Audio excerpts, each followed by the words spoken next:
Hi, this is Rosemary Fromson, and this is the second in the series of PowerPoint slides that I will be presenting. Today, I'm going to be presenting on caregivers, on the struggles that can happen between caregivers. So just a tiny bit about me. I am a registered professional counselor. I'm registered with the Canadian Professional Counselors Association, which has been around for 25 years and is a standard for competency-based associations of counseling. I'm a master practitioner in clinical counseling, as well as the National Director of British Columbia for the Canadian Professional Counselors Association. I am a supervisor for student counselors, and I've been in practice now going on almost 18 years. So this is a picture of my mom and dad. My mother passed away 9 years ago, my dad 8 years ago. This slideshow PowerPoint presentation is not about my parents, but I do have personal experience. My mom was a stroke survivor. My dad ended up with Alzheimer's and dementia, which completely changed his personality.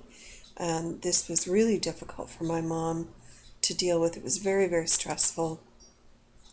And Dad, of course, most of the time didn't realize how he had changed, so didn't really know or understand the frustration that Mom had.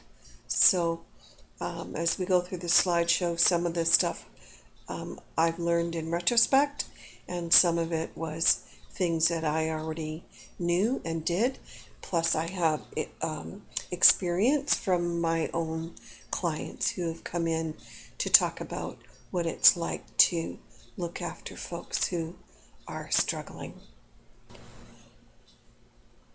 So the first thing is, do you know the difference between who's the power of attorney, who's the executor or executrix, and who's the best person to caregive, and who's the representative agent for the family? And does your family know the difference?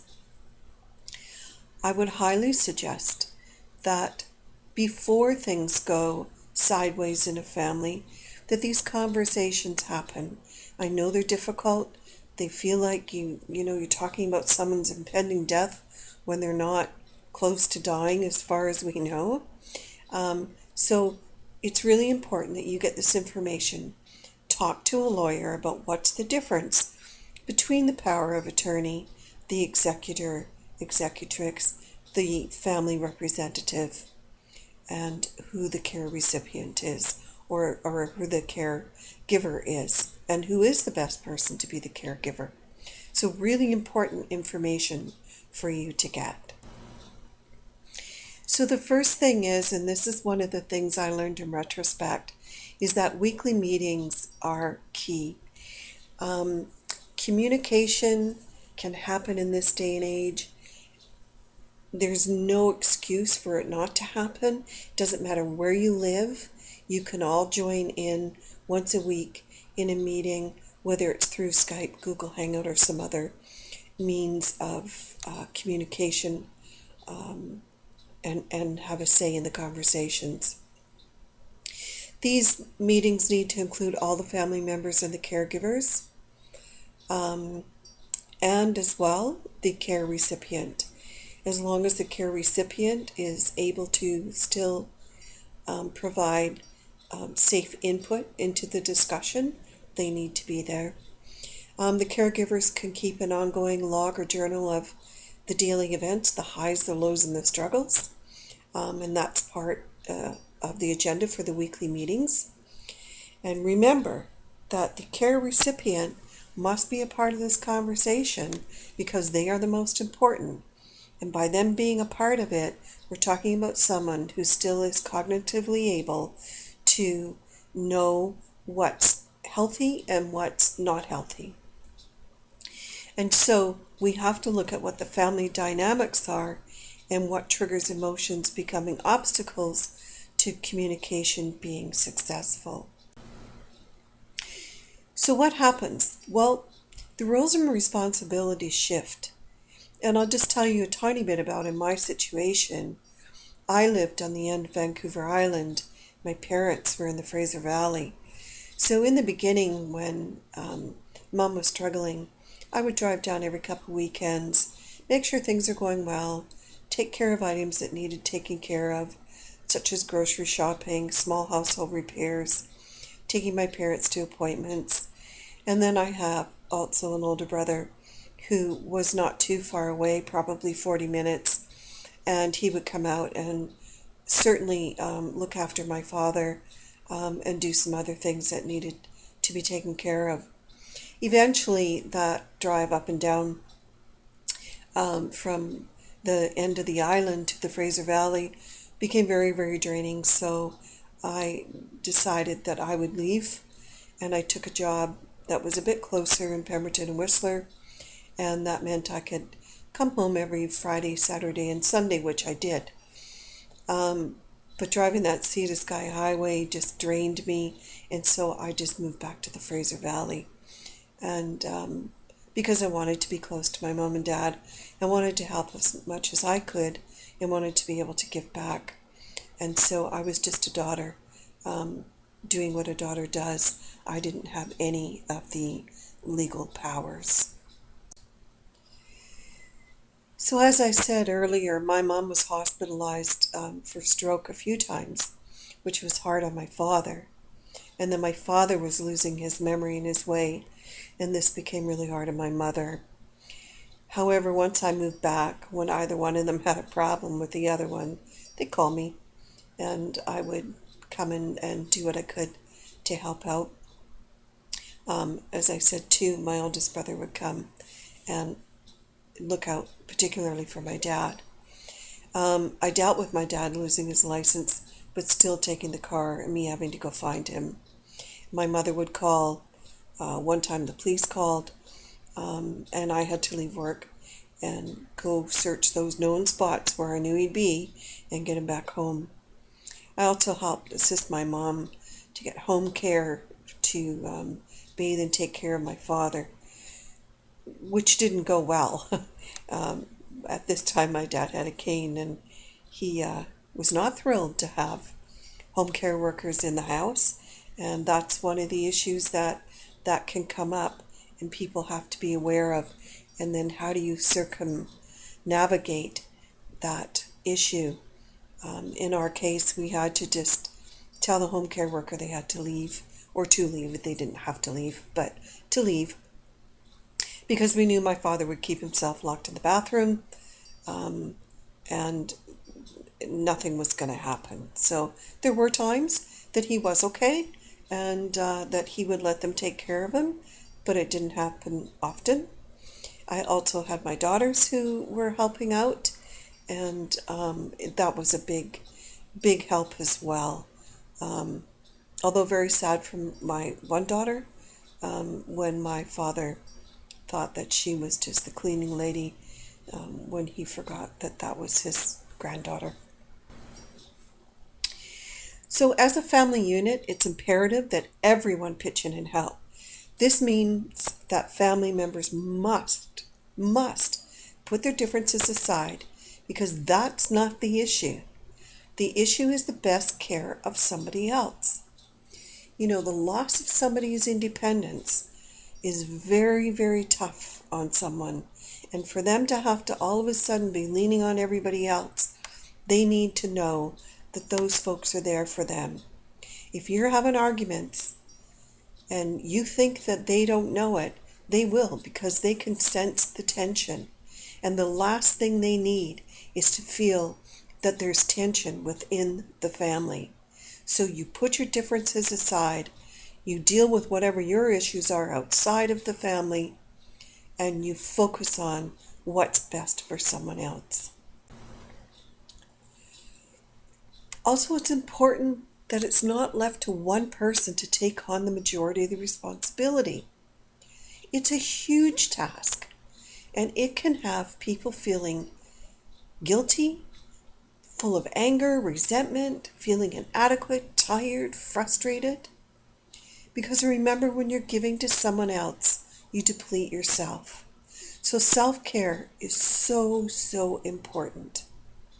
If you're an only child, then it's imperative that you arrange for respite, whether that's in home or at a senior's lodge, because you will not do any favors to anyone if you yourself become ill. This is where people have to learn to trust. Just because we want to be the ones that do it doesn't mean we're always doing the best job. If we're letting those difficult emotions get in the way, we actually may not be doing the best job. So, power struggles between care recipient and care workers, and how do you handle that? Communication, again, is the key. Everybody playing a part, everybody playing a role. I said earlier, it's important that you start this process now, before anybody gets sick, before anybody has to be taken care of. Set out what your guidelines will be, what the norms will be, what roles people think they'll play. And then remember that even within those roles, those can shift too. You always have to be willing to move around the chessboard, if you will, and take different positions. Because again, it's all about the care recipient. So I found a great website that has great tips for caregivers and recipients. You can see it here. It was written by Sherry Samotin. I hope I'm doing her name a favor there. Lots of what she's written about is stuff that I've already shared and had already processed for myself, but these are her words. First, of course, is find points of agreement. Even if the only agreement is that you can agree on is to make sure that mom and dad get the best care. From there, you should be able to work some other things out. This sentiment is generally only expressed by the adult children, by the way. Too often, the older adults want to do whatever's easiest or creates the least amount of trouble for their children. So it will be things like, no, we're fine, we're doing okay, not telling you that someone fell, not telling you that maybe they haven't been able to get out and get groceries because they don't want to bother you. You need open and honest talk amongst everybody, caregivers, care recipients alike. That's the best way you're going to identify any points of agreement. And it's helpful to come back to these points from time to time when things get tough. When those difficult emotions come in, you need to push the reset button, and everybody has to be reminded of what the real goal is, and that's the care recipient. So the second thing she says is identify the underlying tensions. The person who takes on the bulk of caregiving often has to handle criticism from family members who are less involved in the day-to-day care. So everyone in the beginning's on really good behavior, trying hard to come across as agreeable, but talking with family members, you learn that there's underlying tensions in the way of optimal caregiving and decision making. When talking with the care recipient privately, it's not at all unusual for them to raise the fact that there's tension, that they can feel it, and they find that that is more stressful than anything else. So remember, everybody has to be involved so one person doesn't feel that they do have the huge bulk of caregiving. The next thing that she talks about is start with what is and what not should or might be. Like, where do things stand right now? What are the options that are available now, so that you can address or solve a particular problem. Families struggle and become overwhelmed when they try to jump to endpoints that might never happen, or wish for outcomes that are unrealistic. So she says doing the former makes things appear unnecessarily bleak, while doing the latter is really a form of denial. So everybody has to take a realistic and balanced look at what's going on and help put and keep matters in perspective.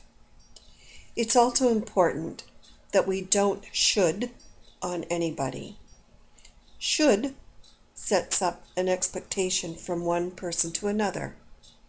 If you're not the person that's involved in all the daily caregiving, it's not okay to be shoulding on someone else. You have to have these conversations, the logbook, all of that type of communication that will show where things really are and what the issues are that need to be addressed now. And it's also important that you don't tell someone who's been doing or shouldering most of the responsibility that they're exaggerating. These types of negative comments are not helpful. You have to help the person who has the majority of the responsibility, even if the only thing you can do is be on that phone call, which shows that you're supportive. So she then says, take a dispassionate inventory. The care recipient does need to speak their mind and give opinions regarding the type of care they believe they need or would like to see arranged. And again, I say this is about if what they believe they need and want to see is safe.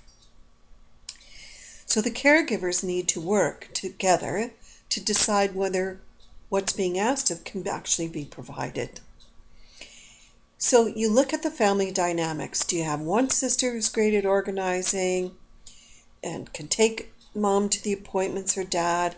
Do you have a brother who's a physician or someone who's a financial advisor? Or if someone lives far away, can they volunteer to be the communications director and set up the system that keeps everybody in the loop? Someone who takes stock of resources so that each member finds a way to contribute and shows that they care and that they're supportive, because everybody has skills, everybody has time constraints, but if we all pull together, things will definitely flow more smoothly. She then says, talk things over. So again, this is what I talked about in the beginning. These are the family meetings that everybody needs to be a part of. Fights about trivial matters mean you're probably avoiding the core issue. Yep. If there's sibling conflicts, well, it's going to show. Again, this is where I said earlier, you must not bring your sibling conflicts to the table because it's not about you right now.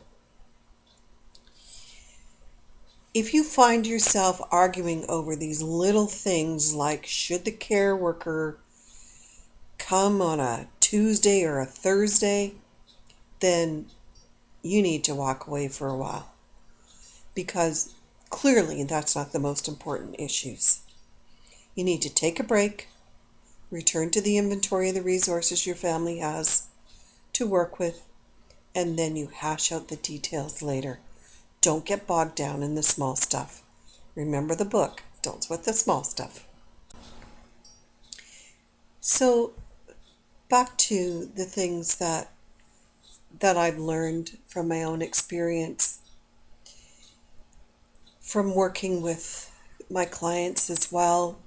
I see that sometimes family caregivers just get stuck in their roles and attitudes and don't know how to change. So this is where getting a third party involved can really help. Someone who's objective, whether it's a counselor, a clergyman, someone from a support group, it doesn't matter. Just somebody who can be the objective third party. This person doesn't have a stake in what happens and isn't aware of any of the baggage the family has. So having an outsider scratch their head and ask why something is the way it is can be just enough to get things unstuck. So remember, we cannot please everyone all the time. Don't take snide comments or insults personally. Usually the person making such comments is frustrated with the situation, not with you. And if you're tired or you're angry or you're frustrated yourself or any of those difficult emotions, you might actually be perceiving an insult where really none was intended. This goes back to you must make sure that you're taking time for yourself, because if you get ill, you're no help to anybody. So how to deal with the emotions when your parent family member becomes palliative or develops chronic illness, where there's anger too, or guilt, sadness, fear, and hope. When those things are there, you're not an island. You must reach out to other family members, to mental health services, to the hospice society, to your friends, your church, your religious or spiritual leaders. To get involved with groups, journal, meditate, yoga, listen to music. Do something that you find relaxing. And here's some family rules, if you will. Help each other out. Be thankful. Know you're loved. Pay with hugs and kisses. Try new things. Be happy. Show compassion. Be grateful. Dream big. Respect one another. And laugh out loud together. This is again how you can contact me, Rosemary Fromson. It's Illuminating Counseling Services. You can get me at my website, or you can get me through my email.